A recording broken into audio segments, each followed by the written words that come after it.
Hello students, today we have studied what is disproportionation and type of redox reduction. आज हम पढ़ेंगे disproportionation और redox reduction के प्रकार। असमानुपाती अभिक्रिया जो है वो क्या होती है देखते हैं। If any molecule oxidation and reduction are occur in same element then it is known as disproportionation.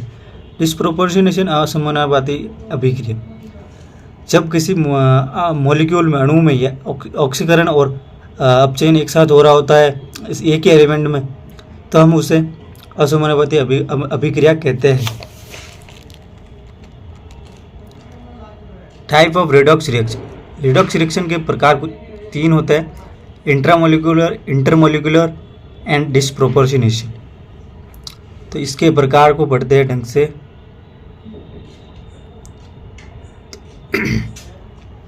एक अणु का ऑक्सीडेशन तथा दूसरे अणु का रिडक्शन जब होता है तो उसे हम इंटरमोलिकुलर कहते हैं। जैसे एग्जांपल,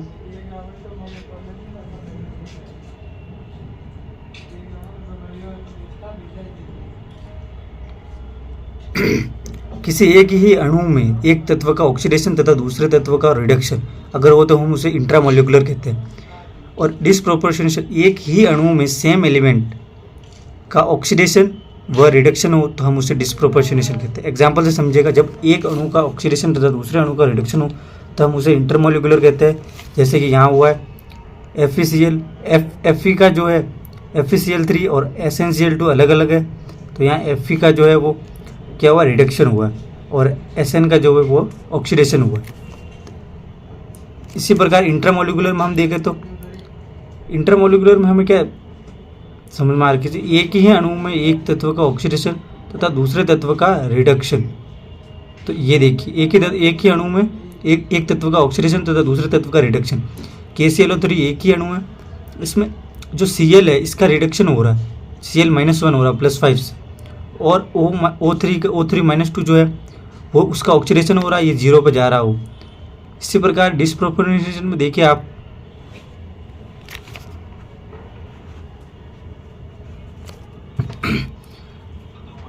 यहाँ H2O2 -1 है, एक ही अणु है अपना पूरा, इसमें एक ही एलिमेंट पे एक ही तत्व पे ऑक्सीजन पे ऑक्सीडेशन भी हो रहा है और रिडक्शन भी हो रहा है, अपचयन भी हो रहा है और ऑक्सीकरण भी हो रहा है। कैसे हो रहा है देखिए, जब ये टूटता है तो कुछ इस प्रकार से होता है, H2O + हाफ O2 के ऊपर जो जीरो चार्ज आएगा और H2O के ऊपर -2 चार्ज आएगा। ये तो यहाँ पर एक ही अणु पर रिडक्शन हो रहा है और अपचयन भी हो रहा है।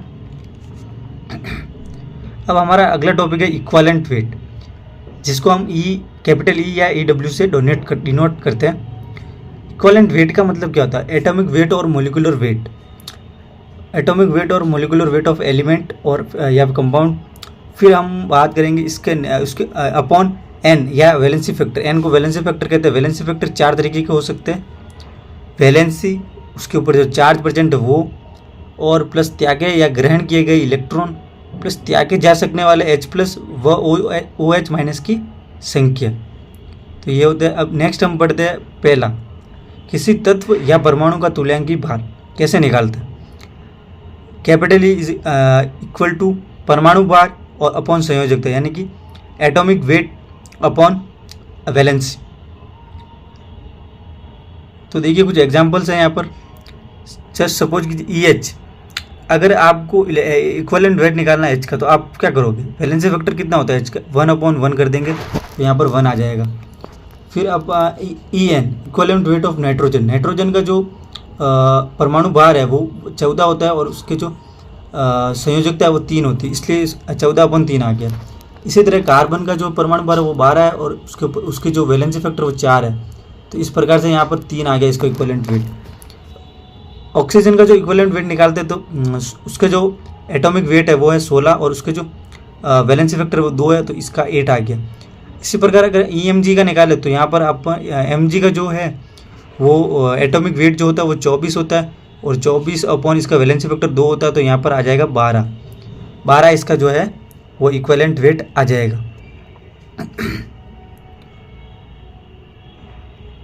12 इसका इक्विवेलेंट वेट आ जाएगा। मैं क्लियर करके लिख लेता हूँ, 24/2 इसका इक्विवेलेंट आ जाएगा 12। और Al का जब हम निकालते हैं तो इसका जो इक्विवेलेंट इसका जो एटॉमिक वेट है वो है 26/3 कर देंगे, तो वो आप देख लीजिएगा क्या आ रहा है इसका। अब देखिए किसी सेकंड जो हमारा है इक्विवेलेंट वेट कैसे, किसी अणु या मॉलिक्यूल अगर आ जाए आपके पास तो उसका तुल्यांक भार कैसे आप निकालोगे, तो वो आप देखिएगा equivalent weight is equal two molecule upon total valence, यानी कि अणु अपॉन कुल जो इसकी संयोजकता वो। तो देखिए इसके एग्जांपल से आप देखिए, इक्विवेलेंट वेट ऑफ N2 को जो है N2 यहाँ पर जो है मॉलिक्यूल वो मतलब जो N है वो 1 नहीं है 2 है, तो यहाँ पर ये पूरा मॉलिक्यूल है।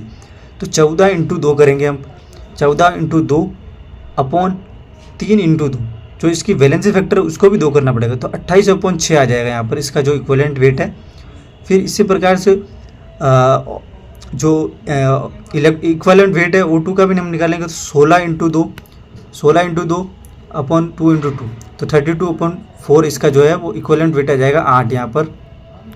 फिर देखिए equivalent weight of PF4 phosphorus, तो इसका हो जाएगा 31 × 4, इसका जो एटॉमिक नंबर एटॉमिक मास होता है वो होता है 31, तो यहाँ पर हो जाएगा 31 × 4, नीचे आ जाएगा 3 × 4, क्योंकि फॉस्फोरस का वैलेंसी फैक्टर को संयोजकता जो 3 होती है और 3 को हम 4 से इंटू करेंगे, तो यहाँ 124/12 आ जाएगा।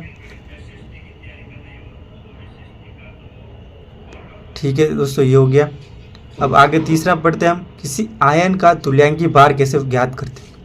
अगर आयन आ जाए आपके पास में तो वेट ऑफ आयन अपॉन 2 कर दीजिएगा, अपॉन चार्ज कर दीजिएगा, उसके ऊपर जो भी चार्ज हो, तो आपका आंसर आ जाएगा।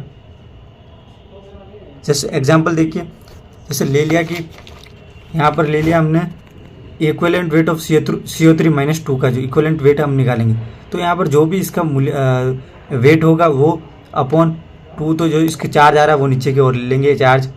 फिर PO4 - 3 का इक्विवेलेंट वेट निकालेंगे, तो MW जो भी इसका चार्ज एटॉमिक मास है वो आप कर दीजिएगा वेट, और नीचे 3 आ जाएगा -3 के कर।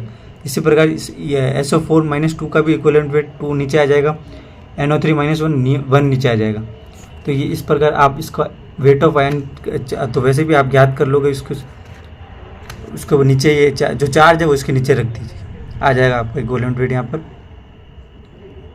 अब चौथा हमारा जो टॉपिक है वो है किसी एसिड का तुल्यांकी भार। अगर एसिड दे दिया जाए तो उसका तुल्यांकी भार कैसे निकालो, MW अणुभार अपॉन त्यागे जा सकने वाले H+ और OH- की संख्या जो भी होगी उस मॉलिक्यूल में, वो आप यहाँ पर नीचे रखेंगे, तो आपका इक्विवेलेंट वेट आ जाएगा एसिड का। देखिए एग्जांपल देखिए आप, HCl है, HCl में जो N है वो 1 है, क्योंकि जो H+ है वो एक ही त्यागा जा सकता है, इसलिए यहाँ पर 1 है, और इसका जो इक्विवेलेंट वेट है वो आप निकाल ही सकते हो HCl का। H2SO4 है, उसमें इसका जो इक्विवेलेंट वेट है वो H2SO4 जो 2 ही H है, तो यहाँ 2 ही त्याग सकता है, तो इसके नीचे 2 लिख देंगे अपन, H+ 2 त्याग सकता है।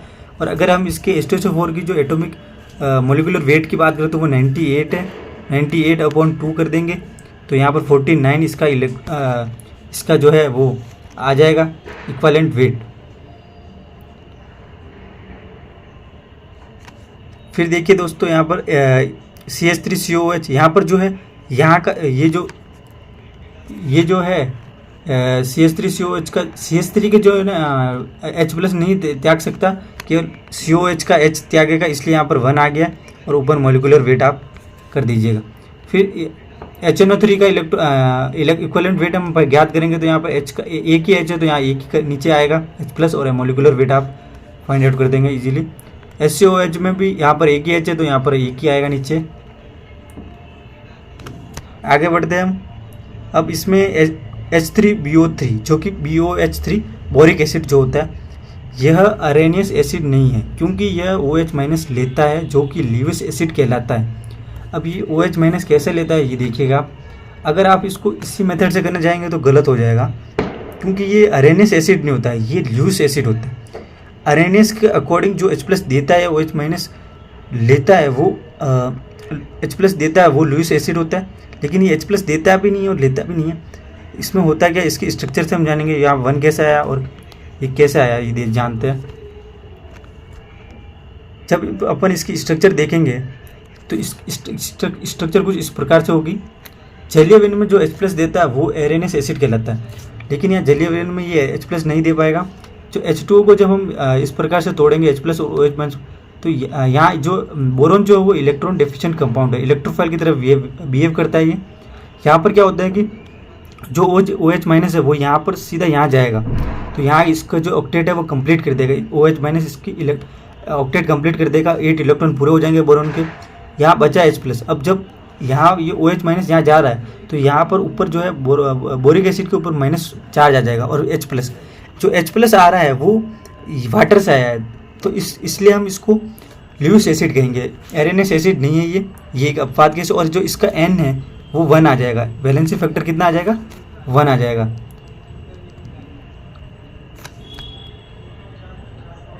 इसका वैलेंसी फैक्टर 1 आ जाएगा, MW/1। अब कुछ एक्सेप्शन केस भी देख लेते हैं। अपवाद केस क्या है? अपवाद केस यहाँ पर है H3PO4, H3PO3 और H3PO2। ये हमने पहले भी पढ़ चुके हैं। अपवाद केस क्यों? क्योंकि यहाँ जो H3PO4 है, यहाँ पर जो 3 जो है वो 3 तो वो त्याग लेगा, 3 OH के साथ होंगे तो 3 H+ त्याग लेगा। यहाँ पर एक H+ फ्री रहता है और 2 OH के साथ रहता है, तो इसलिए 2 H त्याग लेगा। यहाँ पर जो है एक ही OH बनता है, तो यहाँ पर वो एक ही त्यागेगा। तो इस हिसाब से 3, 2 और 1। आशा करता हूँ आपको वीडियो अच्छा लगा होगा, और वीडियो अच्छा लगा हो चैनल को फॉलो ज़रूर करें। धन्यवाद दोस्तों।